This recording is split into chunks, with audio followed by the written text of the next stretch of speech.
Hello up there. Up the back. Relax, I've got jokes. It's all right.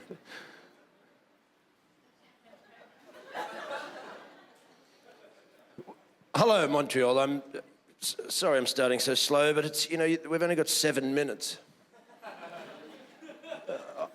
I've been to Montreal once in my life, about 8 years ago, and they bring me back and go, right, 7 minutes. I'm going, well,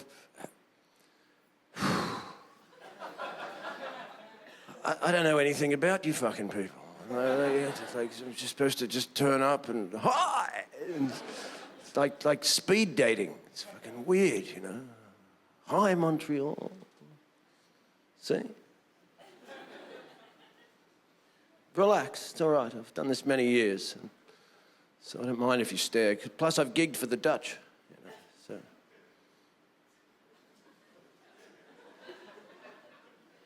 Well, you can't outstare me if you've gigged for the Dutch. See, the Dutch, you make the Dutch laugh, they laugh. But if you don't make the Dutch laugh, they will stare at you till you fucking cry. You understand?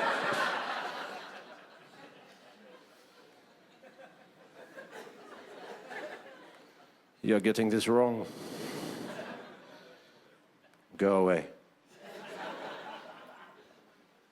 It's intense. I did a show for them one night in Amsterdam. There's about 300 of them. I'm standing there, in the vortex of quiet. Right? It's like a vortex of silence. And I remember just standing there thinking to myself, fuck.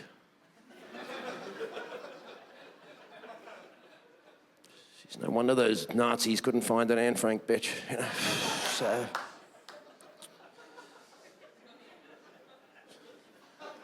It's the tester joke. It was just a joke, They found her. So.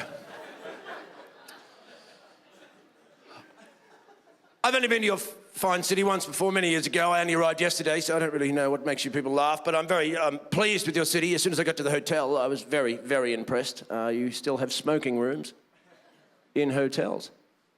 I mean, you can't even get a smoking room in a hotel in Amsterdam anymore. And now, this must be the French influence here. I'm sure the rest of Canada is locked down tight, but still a smoking room, which is very impressive, you understand, because I smoke, and I'm just sick and tired of having to travel around the world where non-smokers have had their little tentacles go into the community, and next minute you're not allowed to smoke anywhere because they're running around going, but I could be affected. I could be affected by secondary smoke. Well, there's people from Chernobyl still alive, for fuck's sake. I mean,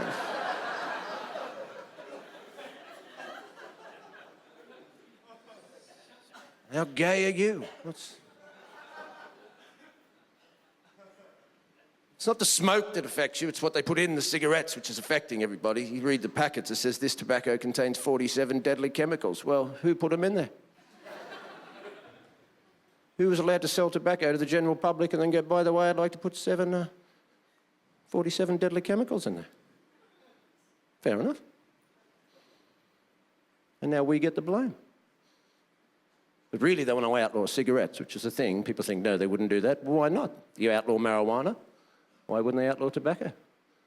And they outlaw marijuana because they tell us that it's bad for us, like tobacco. They go, no, we've done research about marijuana, Steve. It's bad for you.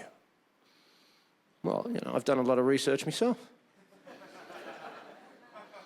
I will admit, Montreal, I didn't take any notes. I lost my pen, right? But I've smoked a lot of pot and I'm all right. I smoked so much pot growing up, I used to have a poster of Bob Marley in my bedroom, and in it, Bob was wearing a T-shirt with me on it. So.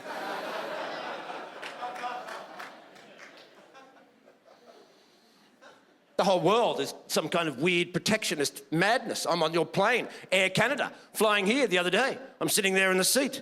I start to eat some nuts, watch the film. Next minute, the steward, he comes up to me, taps me on the arm. I went, yeah? He goes, the woman behind you has told me she has a nut allergy.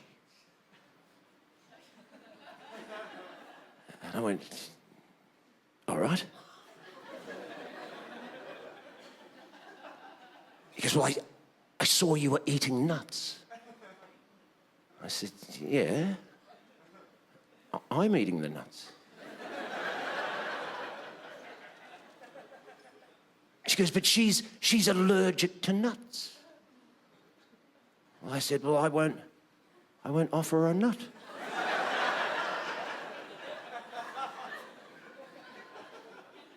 And he goes, no, but she's allergic. I went, well, yeah, but you know, we're all allergic to bullets, but you've got to have one of them go in you, really, for it to have an effect.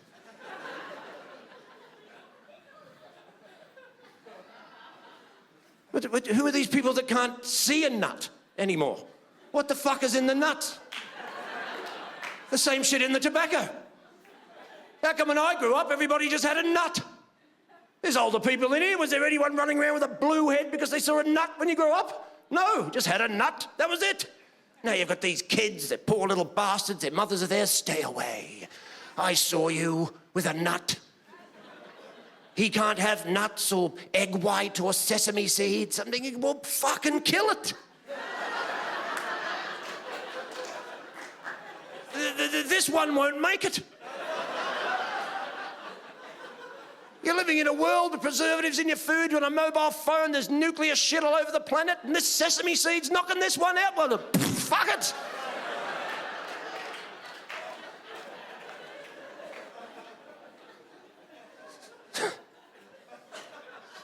What the fuck is going on? This weird health and safety, politically correct world. I hate it. They're going to ban comedy eventually. You can't say that, Steve. What if someone gets offended?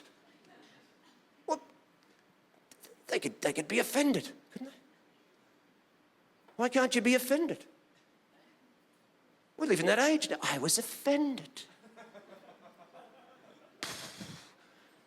Well, fucking so what? You're an adult.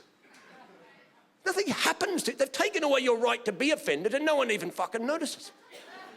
Everybody's running around, well, you know, that because nothing even happens if you do get offended. It's not like you go, I went to the comedy show and the comedian said something about the Lord, yes, and I was offended. And when I woke up in the morning, I had cancer. This doesn't happen. Nothing happens. Don't let it infect you. Your heads, it's a trick, the great trick of political correctness. Acting like it's a noble intention, but it's not. It's taking away your power. You can't make it an offence to offend people. What are you talking about? You're making it an offence to offend someone.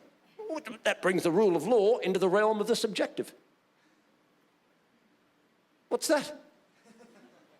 If you choose to be offended, you may have a valid right to be offended, but it's up to you how you choose to be offended if you choose to behave in a certain way, and that's just simplified Buddhism.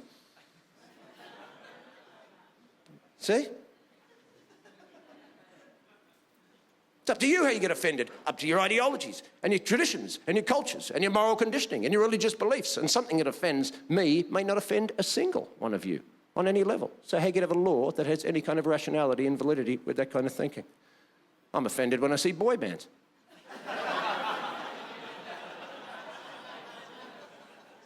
Where's my lawyer? What am I going to do? Call the cops? Hello, it's me again. Yeah, they're on the telly.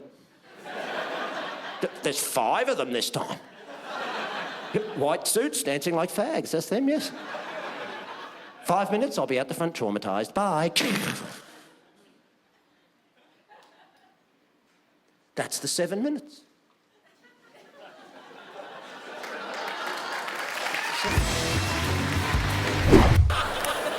I was in the airport. Those treadmills they've got are huge. Because Americans are always saying things that there's not that much proof for. You hear us say things like, we're number 1.